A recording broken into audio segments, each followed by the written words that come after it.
On July 20, 1944, at the German 7th Army's command post in Le Mans, France, SS Obergruppenführer Paul Hauser, who had taken over for General Friedrich Dahlmann, examined the intel summaries with mounting skepticism.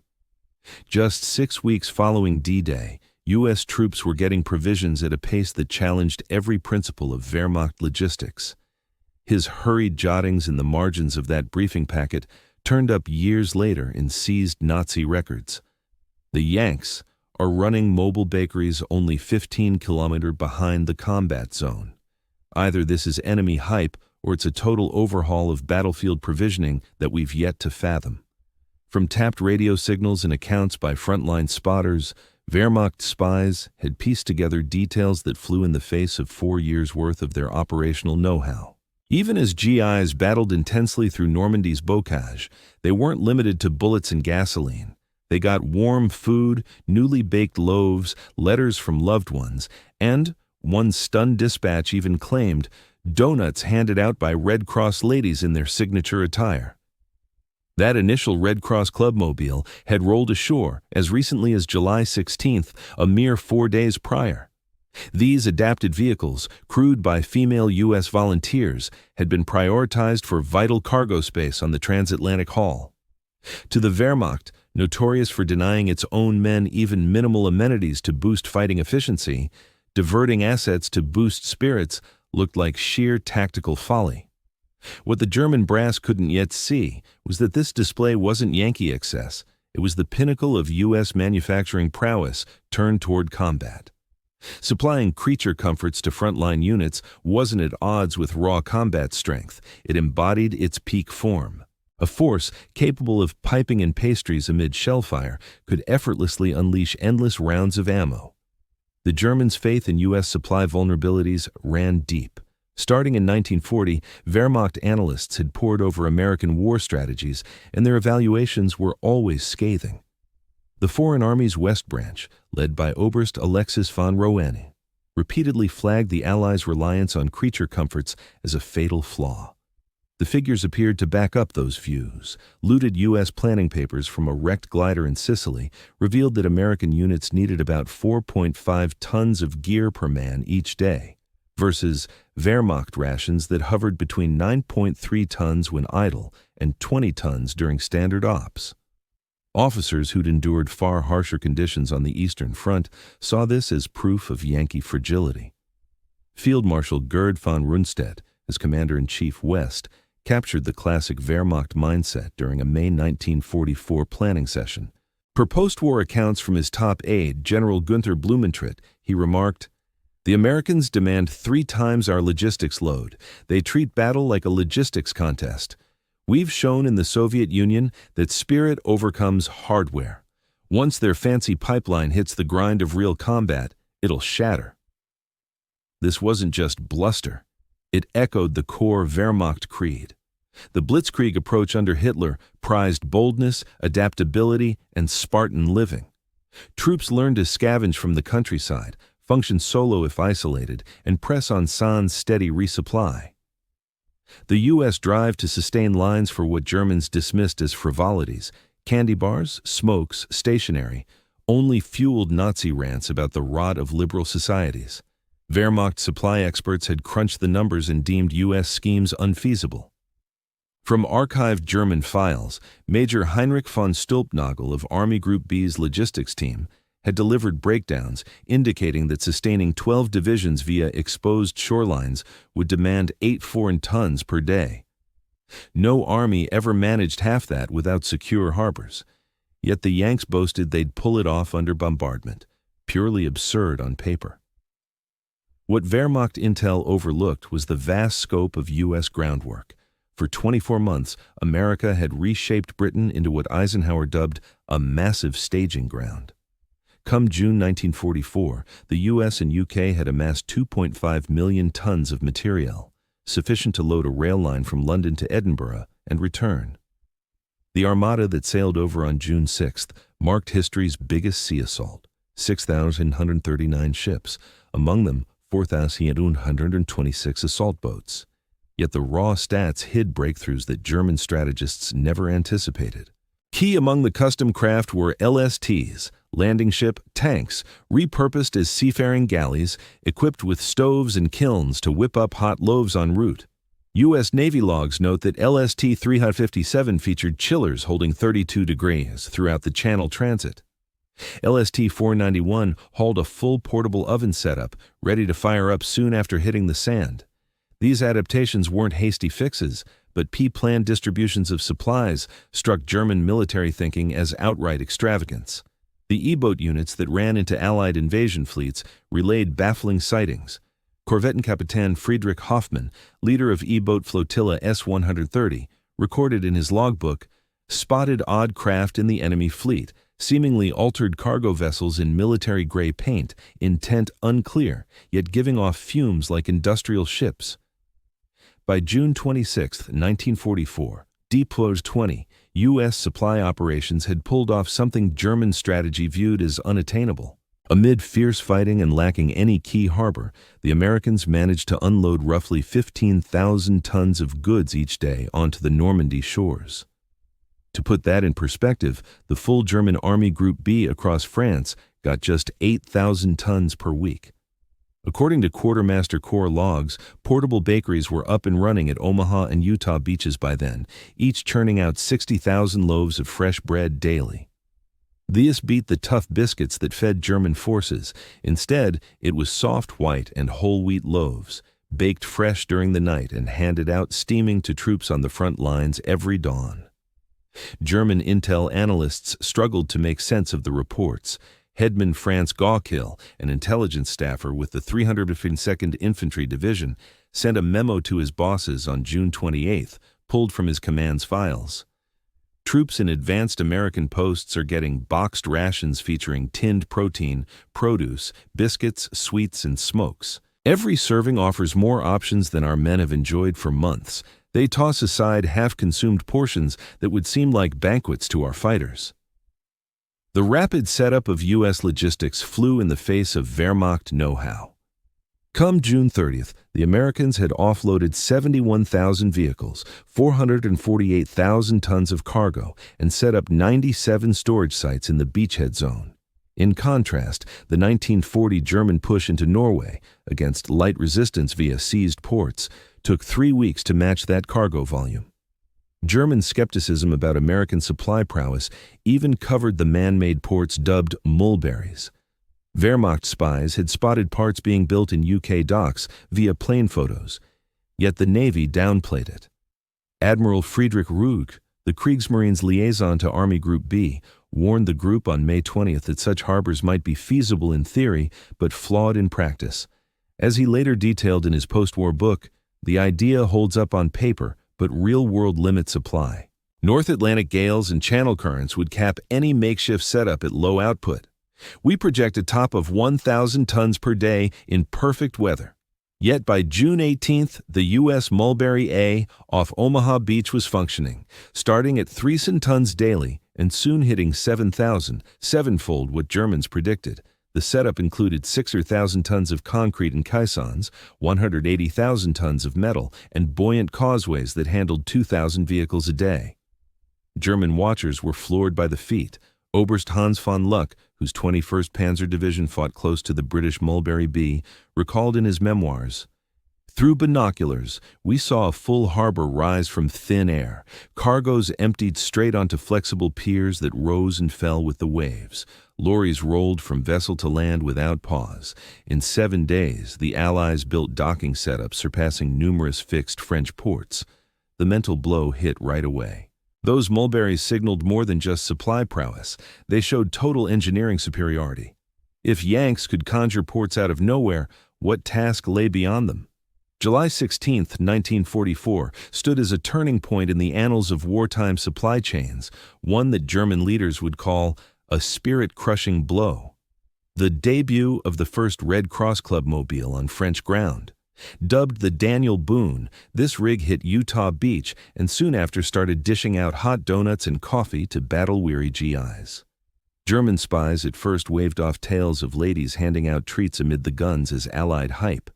Oberst Friedrich von Mellenthin, intel chief for Panzer Group West, jotted in his July 20th review, Claims of U.S. females running refreshment vans in battle areas are bogus or proof of Yankee brass's folly risking non-combatants.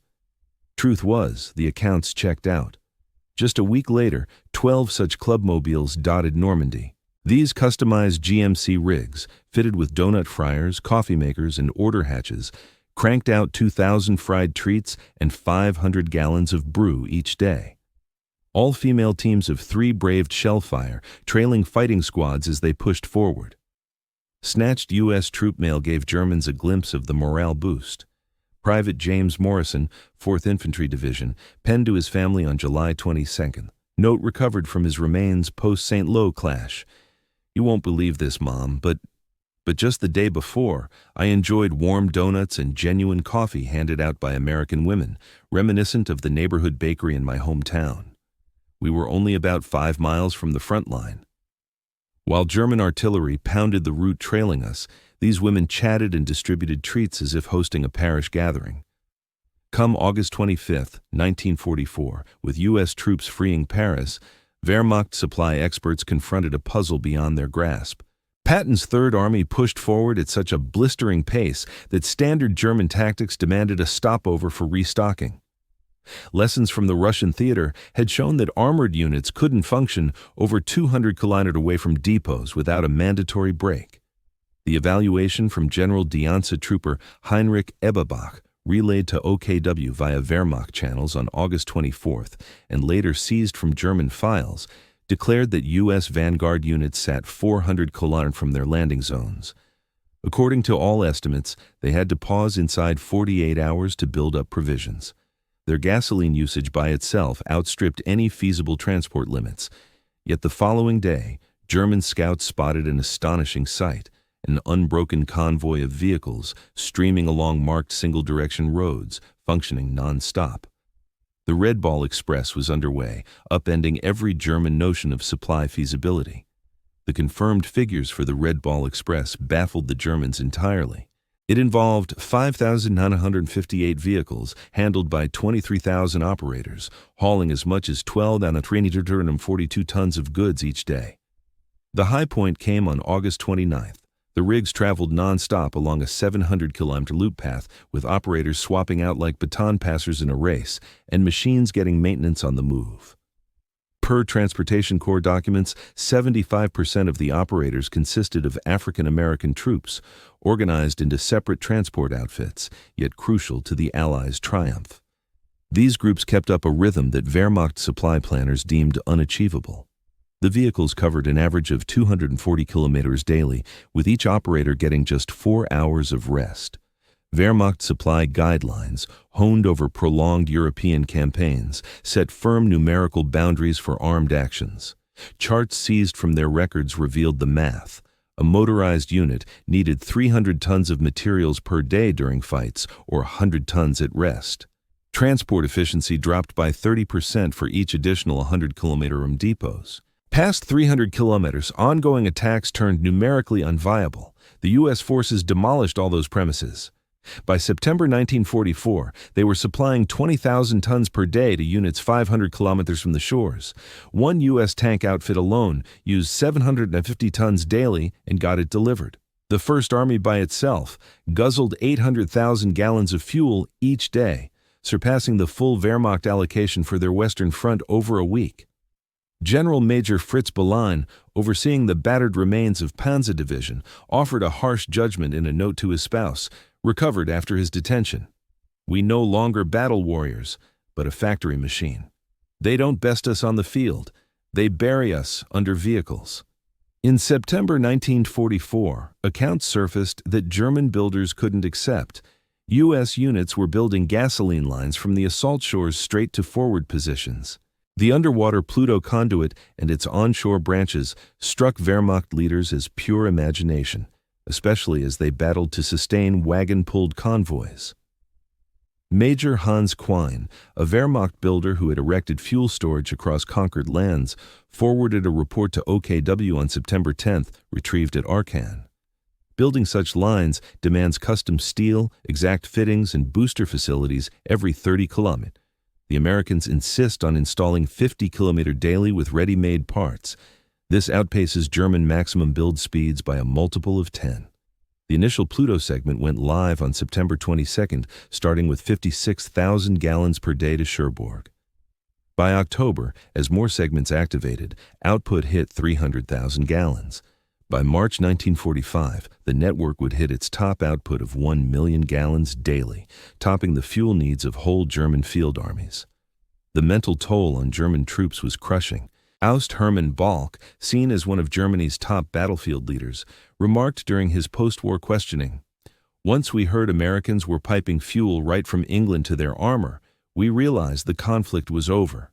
You can't overcome a foe who nullifies distance." No event highlighted U.S. supply dominance more strikingly than Thanksgiving 1944. As forces spanned from Holland to Switzerland, the Supply Corps tried an audacious feat, providing classic Thanksgiving meals to every U.S. serviceman in Europe, close to 2 million individuals, on the identical date. General Dianza Trooper Hasso von Manteflaring, amid the Ardennes push, got briefing notes he first waved off. His G2 intel overview for November 20th, pulled from seized files, noted, "Informants describe huge deliveries of chilled turkeys to U.S. units. This looks like a ruse to mislead the enemy." It wasn't a ruse. The freighter SS Great Republic set sail from New York on October 15th, carrying 1,604 tons of chilled turkey, and docked at Le Havre on November 16th. Further deliveries included cranberry sauce, sweet potatoes, pumpkins, plus every classic side dish. Dedicated chilled rail cars and lorries ensured the perishables stayed frozen all the way from the harbor to the trenches. Come November 23rd and 1944, GIs hunkered in dugouts along the Siegfried Line enjoyed turkey alongside stuffing, creamy mashed potatoes, tart cranberry sauce, and slices of pumpkin pie.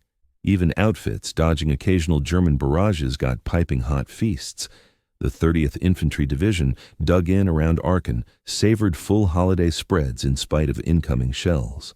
This unintended mind game proved crushing. POWs grilled by Germans right after Thanksgiving kept bringing up that dinner, unwittingly exposing U.S. provisioning prowess to foes already losing heart.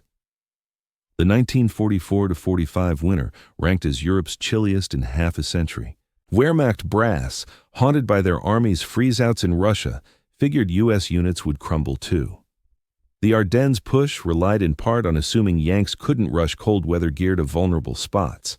Yet the U.S. kicked off urgent resupply drives, funneling 2 million winter outfits to troops in just 3 weeks.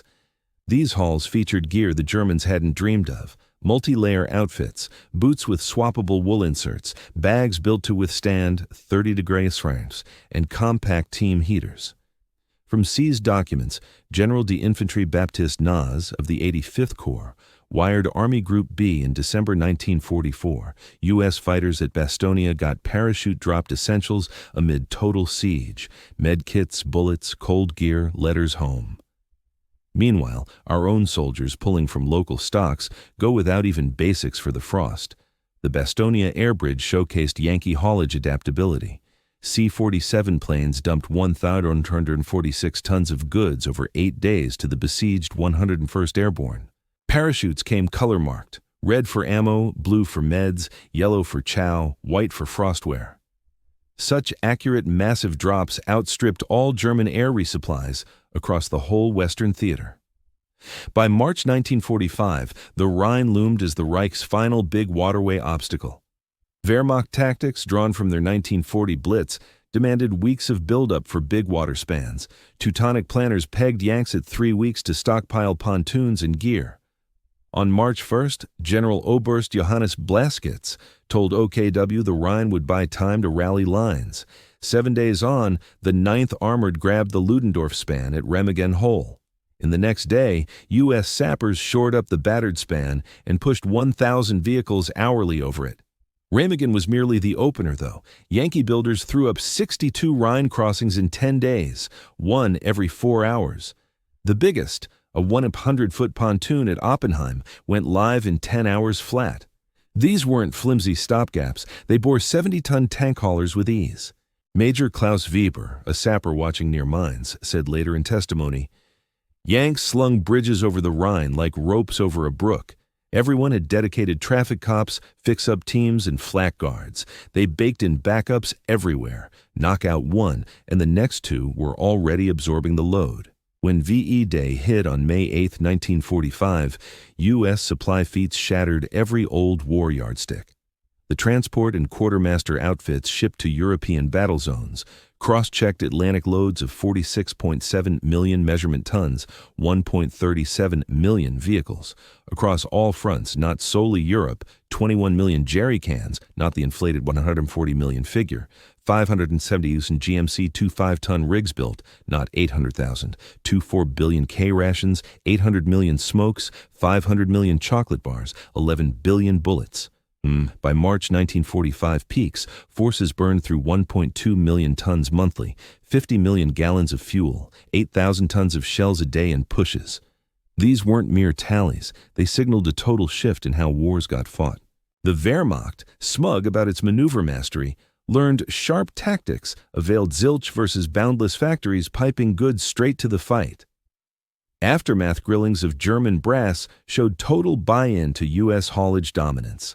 Such reports, pulled together by the U.S. Army Historical Division, offer the straightest scoop on Axis dismay. General Field Marshal Albert Kessler, among the Reich's shrewdest leaders, shared in his 1947 questioning, our projections on Allied supply capabilities fell short by margins of 5 to 10 times what we anticipated. Defensive strategies were formulated around perceived U.S. constraints that proved non-existent. A German unit operating at half rations was deemed battle fit, whereas U.S. forces refused to advance unless backed by double their required provisions.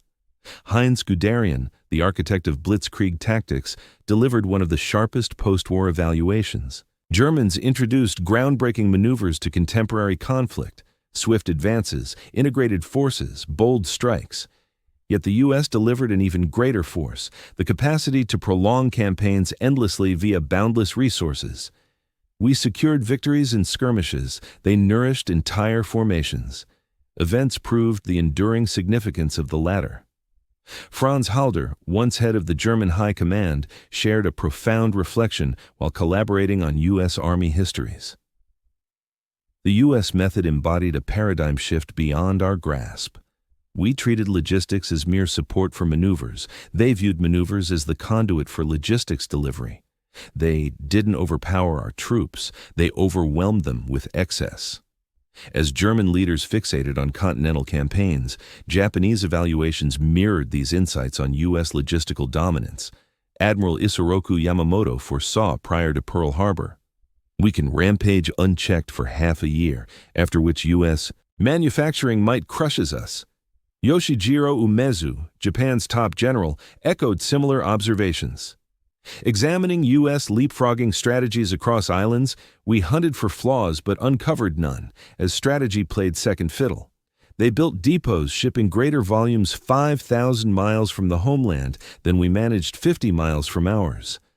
Outcomes of engagements were sealed in advance, forged in workshops and freighters. This confirmation in the Pacific underscores the broad-reaching impact of the U.S. logistical transformation. Across European thickets or island reefs, U.S. troops upheld provisioning edges that reshaped warfare's boundaries. U.S. logistical triumphs arose from seemingly ordinary advances that fused into a game-changer. Uniformity ruled, all U.S. machinery shared swappable components. A vehicle wrecked in Italy got fixed with spares from France. German units, piecing together gear from subjugated lands, grappled with endless interoperability woes. Motorization defined progress. Germany depended on 750,000 equines for haulage, devouring 20,000 tons of feed each month, while Americans ditched beasts entirely for lorries, slashing one supply line and boosting pace and volume. Conservation techniques shone. U.S. troops advanced mobile cooling, sustaining chill links from stateside to the trenches. Pristine proteins, vital fluids, and drugs reached troops in states unattainable elsewhere. Connectivity excelled. In France, Americans strung 100,000 meters of phone lines for instant provisioning oversight. Germans leaned on bike messengers, stalling deliveries for days. Dedication to tasks, purpose-designed rigs handled each logistics niche. chilled haulers, fuel carriers, rolling repair bays. Germans' all-purpose trucks halved productivity across the board. An underappreciated facet of U.S. logistical edge involved women's involvement. German doctrine sidelined females to home fronts, but 150,000 American women joined the Women's Army Corps, WAC, with multitudes aiding supply chains directly. WAC members ran signal hubs for routing convoys, oversaw warehouse stocks, and ran the card-based tracking for vast inventories. At embarkation hubs, females handled freight logs that stunned German officers wedded to all-male hierarchies. Lieutenant Colonel Oveta Kulp-Hobby, WAC head in Europe, led forces outnumbering many German battalions. Her after-action summary highlighted, WAC handled 40% of ETO provisioning paperwork. We liberated countless males for frontline duty, enhancing throughput via targeted skills. Such inclusion amplified U.S. forces twofold by tapping societal pools Germany dismissed on principle. U.S. provisioning mastery unwittingly waged a crushing mental assault. Wehrmacht grunts, chocolate-deprived since 1942, caught whiffs from captured U.S. packs. Squads subsisting on ersatz loaves laced with wood pulp overheard Yanks griping over repetitive sea rations brimming with options unseen in German messes for years. Intercepted Wehrmacht missives exposed the toll. Rifleman Wilhelm Hoffmann penned his spouse in December 1944. Dispatch recovered from a raised shelter. Captives from America eat superior to us in uniform. They discard half-consumed candy slabs. They swab boars with fresh loaves. We're clashing against America's full fortune. The discouragement spread even to German leaders. In 1947, General of Infantry Hans Schmidt gave testimony. My troops battled valiantly in the face of insurmountable challenges, yet once they learned that Americans enjoyed ice cream and letters from home while we suffered shortages of bullets and bandages, their enthusiasm shattered. It's impossible to sustain combat resolve amid such unequal conditions. German commanders who saw the extent of U.S. supply operations weren't taken aback by the 1947 unveiling of the Marshall Plan. They had already seen how Americans transported vast quantities of goods over vast, difficult terrains. A country capable of sustaining forces across oceans was bound to restore an entire continent. As military governor of the U.S. sector in Germany, General Lucius Clay brought in ex-Wehrmacht supply experts to aid in the nation's revival. Their familiarity with U.S. distribution techniques turned out to be crucial.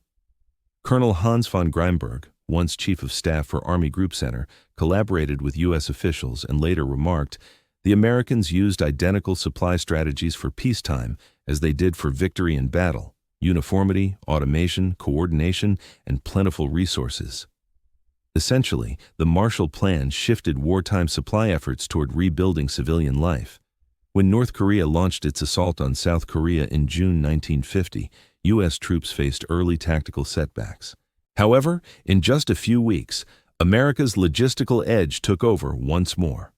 Ex-Wehrmacht personnel advising NATO spotted the familiar dynamics from 1944-45 repeating. General Adolf Heusinger, the former Wehrmacht operations head who later chaired NATO's military committee, observed, "Korea showcased again how contemporary conflicts hinge on outmatching in provisions. The U.S. shipped more cargo to Busan in 3 months than Germany managed to Stalingrad over 2 years. While communist troops could claim victories in skirmishes, they stood no chance against American supply prowess." Starting in the 1960s, Harvard Business School examined U.S. World War II military distribution as the bedrock of today's supply chain strategies. Professor Theodore Levitt traced a clear path from armed forces breakthroughs to corporate methods. Techniques like container shipping, on-time shipping, digital stock tracking, and comprehensive quality control all stemmed from U.S. military practices between 1942 and 1945. Beyond freeing France, D-Day laid the groundwork for contemporary commercial distribution. Extending these ideas to everyday use amplified the long-term effects of those wartime advances. The very tactics that got essentials to Normandy's shores eventually fueled worldwide trade, solidifying U.S. economic leadership for generations. Even as wartime partners, Soviet generals were equally amazed by U.S. logistical feats. Marshal Georgy Zhukov, who benefited from American Lend-Lease aid, detailed in his secret memoirs, declassified post-1991, "The U.S. supplied us with 500,000 vehicles, surpassing our total output, yet what stood out more was their transport network. They moved goods from Detroit to Vladivostok to Moscow with accuracy we couldn't replicate even from Moscow to Stalingrad." Marshal Ivan Konev expressed it more starkly in personal letters. "Should we clash with America, it's not just their soldiers we'd confront, but their production lines. They can get more materials to the far side of the planet than we can to our own frontiers. This isn't mere armed might, it's a leap in industrial capability." Triumph in U.S. World War II logistics demanded handling massive amounts of data like never before. The punch card setups that oversaw armed forces provisions, run mostly by Women's Army Corps members, formed the biggest data handling endeavor up to that time. IBM equipment monitored countless products from production lines to frontline positions. Each round of ammo, strip of gauze, and pair of footwear got labeled, tallied, and followed. Such demands from the military spurred the evolution of computing that shaped everything after the war. Thomas Watson Jr., IBM's leader and ex-Army Air Forces officer, commented, "The needs of wartime distribution forged the demand and tech for corporate data systems. The era of information kicked off in supply warehouses." To grasp the transformative power of U.S. logistics, look at Normandy provisioning figures against earlier campaigns. In the 1940 German push into France, daily averages hit 3,000 tons over existing rail lines, yet shortages hit by day 20 even with seized French reserves. Horse-pulled convoys managed just 12 miles per day on average. By contrast, in Normandy 1944, U.S. efforts averaged 15,000 tons daily right onto exposed shores, with steady growth through day 90. Mechanized convoys covered 240 miles daily on average. This jump, 5 times the volume paired with 20 times the pace, generated a pace of action that Germany simply couldn't rival. Field Marshal Bernard Montgomery, frequently skeptical of U.S. battlefield approaches, offered the most authoritative judgment in his memoirs. American supply operations served as a decisive tool for winning the war, outstripping any wonder weapon Germany devised. They could pursue whatever plan they chose because they could sustain whatever campaign they launched. Our own plans had to bow to supply constraints. This leeway, the unparalleled edge in military prowess, came from the sheer volume of production enabled by industrial might. As Winston Churchill aptly put it with his signature flair, the Americans proved that in contemporary conflict, the workshop outpowers the stronghold and the chain of provisions endures more than the combat zone. Their legacy lies not in victories on the battlefield, but in the bounty transported amid chaos. Charles de Gaulle, ever vigilant about upholding French martial pride, conceded nonetheless. The Americans prevailed not by masterful command, but by unmatched provisioning. This feat carries even greater weight. Tactics can be mastered by anyone, yet how many could match that level of manufacturing power? The overhaul in U.S. logistics forever altered the nature of combat. Every army since has confronted the identical dilemma: rival the American provisioning prowess or resign to tactical disadvantage. Conflicts like the Gulf War, operations in Afghanistan and Iraq, all echoed the blueprint forged in 1944. U.S. troops may encounter battlefield hurdles, but dominance in logistics guarantees overall success. During Operation Desert Storm, when 500,000 personnel reached Saudi Arabia with superior resources compared to Iraqi units on home soil, it refined rather than reinvented the World War II supply breakthrough. In 2001, when U.S. troops at isolated Afghan bases enjoyed Thanksgiving meals, they drew from innovations first tested along Normandy's shores. On March 7, 1984, marking the 40th anniversary of Remagen's seizure, American and German survivors convened at the bridge location. Retired Major General Rudolf Langhauser, who once led the bridge's guard, shared the spot with ex-Captain George Gibbs, whose unit had stormed across it. At 75, Langhauser offered a striking confession. "We braced for American armor, American guns, American planes. We never anticipated American plenty. Your provisioning overwhelmed us prior to your troops' arrival, Any force that supplies frozen treats to the forward positions, even as we scrimped on dressings for the injured, defies defeat by standard methods. Gibbs, aged 73, replied with typical Yankee practicality. General, we reckoned that any fighter called to sacrifice for his nation merited a decent bite beforehand.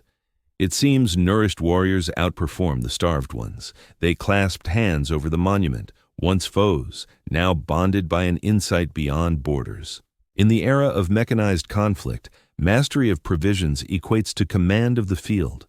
The U.S. brilliance lay not in novel combat techniques, but in innovative delivery methods. They didn't upend fighting itself, they redefined rivalry at its core. The scale of the American supply triumph in Europe becomes clear via confirmed figures that reshaped what armies could achieve. Assets for transport mobilized, 570s and GMC 5-ton trucks produced, 21 million jerry cans sent to Europe, 160,000 rail wagons transported or assembled, 2,000 engines for trains supplied, 62 Rhine spans erected in 10 days. Peak supply flow hit 20,000 tons daily in September 1944. Overall cargo, 46.7 million measurement tons. Fuel pumped through lines, 172 million gallons. Wire for phones strung, 100,000 miles. Correspondence handled, 2.5 billion items. Personnel aspect, 2 million soldiers sustained non-stop. 500,000 vehicles kept running. 23,000 drivers on the Red Ball Express. 150,000 WAC members aiding supply efforts. 75% of truck operators were African American. These figures transcend mere data. They embody the mechanization of battle. Where German leaders viewed supply as backing for maneuvers, Americans treated maneuvers as tools to enact supply. This shift in mindset outweighed any battlefield ploy. German officers who mocked U.S. provisioning needs in 1944 later witnessed those networks restore their ruined homeland via the Marshall Plan. The framework that funneled devastation with remarkable speed also channeled renewal with remarkable benevolence. Their early scorn evolved into wonder, then admiration, and ultimately emulation. The German martial heritage, birthplace of Clausewitz and Moltke, Schlieffen and Guderian, gleaned its deepest lesson from loss. In industrialized combat, the provision route doesn't merely aid the clash, it defines the clash. The Wehrmacht launched into World War II convinced that supply bolstered actions. They learned, to their ruin, that actions merely facilitated supply.